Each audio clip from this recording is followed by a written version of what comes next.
अनुपमा 6 जनवरी 2022। मालविका वनराज के साथ चर्चा करती है कि उन्हें निवेशकों को समय समय पर प्रचार और पीआर योजना भेजने की जरूरत है। उसकी बात सुनकर मालविका कहती है कि वह कई पीआर एजेंसियों को जानती है। मालविका कहती है ठीक है, धन्यवाद। वनराज कहते हैं कि वह उन्हें भी जानता है। मालविका ने उसे शांत किया। अनु और अनुज अंदर जाते हैं। मालविका पूछती है कि वे इस घर से कैसे दूर रह सकते हैं। मामाजी सामान्य ज्ञान के कारण मजाक करते हैं। मालविका ने उन्हें जीके के साथ यहाँ शिफ्ट होने का सुझाव दिया। काव्या ताना मारती है कि केवल उन्हें ही क्यों नहीं, वह पूरे समाज को धर्मशाला के रूप में आमंत्रित कर सकती है। मालविका का कहना है कि यह घर बहुत अच्छा है और अगर यह उसके हाथ में है, तो वह यहाँ स्थायी रूप से रहेगी। मामाजी को लगता है कि वह अभी तक इसके लोगों को नहीं जानती है। अनु कहते हैं चलो ऑफिस चलते हैं और नया साल मनाते हैं। मालविका कहती है कि वह नया साल नहीं मनाती, भाई यह जानता है। अनुज कहते हैं कि चलो ऑफिस चलते हैं क्योंकि उनके पास बहुत काम बाकी है। तोशु और किंजल का कहना है कि वे भी ऑफिस के लिए निकल जाएंगे। काव्या अनु को एक तरफ ले जाती है और उससे मालविका को यहीं से ले जाने के लिए कहती है। अनु का कहना है कि मालविका घर में घसीटे जाने वाली बच्ची नहीं है। काव्या उसे चेतावनी देती है कि वह जानती है कि यदि वनराज किसी की कमजोरी को जानता है, तो वह अपने लाभ के लिए इसका दुरुपयोग करेगा। वह जानता है कि मालविका अनुज की कमजोरी है और अनुज और अनु के खिलाफ उसका इस्तेमाल कर सकती है। अनु का कहना है कि श्री शाह ऐसा नहीं करेंगे क्योंकि वह बदल गए हैं। काव्या कहती हैं कि कुछ लोग कभी नहीं बदलते। अनु कहते हैं कि जब वे दोनों बदल सकते हैं, तो मिस्टर शाह क्यों नहीं। काव्या पूछती है कि क्या वह वी की गारंटी लेगी। अनु का कहना है कि उसका पति मिक्स ग्राइंडर नहीं है कि उसे गारंटी की जरूरत है। काव्या ने चेतावनी दी कि वी फिर से अनुज पर हमला करेगा। अनु अनुज की रक्षा करेगा और अनुज से लड़ेगा। अनु का कहना है कि उसे काम के लिए देर हो रही है। काव्या पूछती है कि क्या वह ताना मार रही है कि उसके पास नौकरी नहीं है और वह घर पर बैठी है। अनु का कहना है कि घर का काम ज्यादा महत्वपूर्ण काम है। एक महिला को अपनी जिम्मेदारी का एहसास होना चाहिए और उसका पालन करना चाहिए। वह आगे उसे नए साल के लिए कुछ नया खरीदने की सलाह देती है।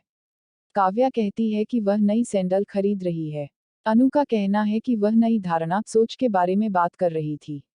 वनराज ने निवेशक बैठक के लिए प्रेजेंटेशन तैयार किया। अनुज और अनु अंदर चलते हैं। उनका कहना है कि उन्हें लगा कि यह मालविका है। वनराज का कहना है कि उनकी इन्वेस्टर मीटिंग है। मालविका अंदर आती है और अनुज को मीटिंग संभालने के लिए कहती है। अनुज का कहना है कि वनराज ने इसके लिए पहले ही तैयारी कर ली है। मालविका जिस तरह एक सुपरस्टार अभिनेता की उपस्थिति एक विज्ञापन को और अधिक मूल्यवान बनाती है, उसी तरह उनके सुपरस्टार व्यवसाय भाई की उपस्थिति उनकी मुलाकात को और अधिक मूल्यवान बना देगी। वनराज अनु के बारे में क्या पूछता है। मालविका का कहना है कि उनकी उपस्थिति से पता चलेगा कि वे लैंगिक समानता में विश्वास करते हैं। वनराज अंदर ही अंदर आग बबूला हो जाता है। अनुज ने प्रेजेंटेशन शुरू किया। वनराज की बॉडी लैंग्वेज देखकर अनु चिंतित हो जाती है। काव्या पूरे परिवार को इकट्ठा करती है और कहती है कि वह एक घोषणा करना चाहती है। समर और पाखी को बधाई देते हैं कि उन्हें एक भाई बहन मिल रहा है। बापूजी कहते हैं कि वह कुछ और घोषणा करना चाहती हैं। काव्या का कहना है कि वह एक भव्य नए साल की पार्टी की योजना बना रही है। पाखी का कहना है कि वे हर साल इसी तरह नया साल मनाते हैं और उम्मीद करते हैं कि हर साल की तरह अंताक्षरी प्रतियोगिता नहीं होगी। बापूजी कहते हैं कि उन्होंने कुछ बड़ी योजना बनाई होगी। काव्या ने धन्यवाद ज्ञापित किया। बापूजी बा से कहते हैं कि उनकी बेटी अनु उड़ रही है, लेकिन काव्या इसे भूल गई। बा का कहना है कि काव्या बेहतर लोगों को उत्तेजित कर रही है। किंजल का कहना है कि काव्या अच्छे के लिए बदल रही है। समर को उम्मीद है कि काव्या बेहतर हो जाएगी। बा कहते हैं कि वे ठाकुर जी से बहुत ज्यादा उम्मीद नहीं कर सकते। किंजल का कहना है कि उन्हें केक ऑर्डर करना चाहिए।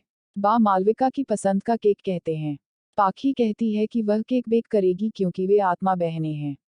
समर का कहना है कि मालविका प्यारी है लेकिन अजीब है और उम्मीद करती है कि उसकी वजह से पार्टी में कोई समस्या नहीं होगी।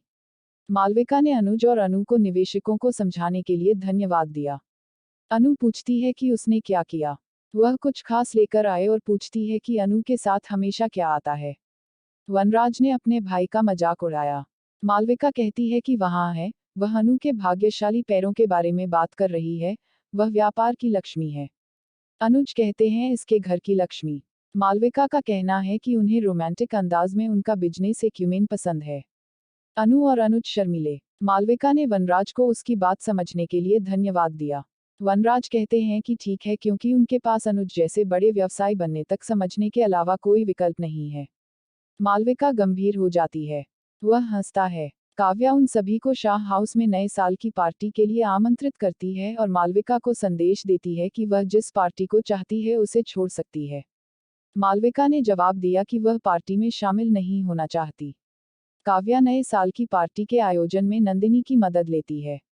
नंदिनी पहले तो इनकार करती है, लेकिन फिर अपनी चाची के साथ सौहार्दपूर्ण संबंध रखने की समर की सलाह को याद करते हुए मान जाती है और पूछती है कि क्या उसके और चाचा के बीच सब कुछ ठीक है। काव्या का कहना है कि वह उससे ठीक से बात भी नहीं करता है और रोता है कि उसने 2 बार शादी की और दिल टूट गया। मालविका के प्रवेश से स्थिति खराब हो गई। कार्यालय में वापस वनराज सोचता है कि उसे भी किसी भी कीमत पर एक बड़ा व्यवसाय बनने की जरूरत है। अनुज अनु से कहता है कि वह केवल उसके साथ नया साल मनाना चाहता है, लेकिन वह नहीं कर सकता क्योंकि मुक्कू घर पर रहेगा। उसे उसकी वजह से अपनी पार्टी खराब नहीं करनी चाहिए और अपने परिवार के साथ पार्टी का आनंद लेना चाहिए। अनु पूछती है कि क्या होगा अगर वह मालविका को पार्टी में जाने के लिए मना ले। अनुज का कहना है कि वह वर्षों से नहीं है। अनु का कहना है कि अगर भगवान ने चाहा तो मुक्कू इस नए साल को खुश कर देगा। वह पूछता है कि क्या वह मुक्कू के लिए कोशिश करेगी। वह उसके लिए भी कुछ कहता है, उसके लिए कुछ भी कहता है। वह घबराहट महसूस करता है। वह काम में व्यस्त के रूप में कार्य करती है। ए मेरे हम सफर एक जरा इंतजार, बैकग्राउंड में गाना बजता है। काव्या कहती हैं तोशु और किंजल का रिश्ता, उनका और वनराज का रिश्ता, और यहाँ तक बा और बापूजी का रिश्ता भी शाह के घर में दांव पर लगा था, इसलिए नंदिनी को समर के साथ दूसरे घर में रहना चाहिए। शादी, अगर वह उसकी सलाह मानती है, तो उसे बिल्कुल भी शादी नहीं करनी चाहिए क्योंकि शादी के बाद प्यार गायब हो जाता है। समर उनकी बातचीत सुनता है।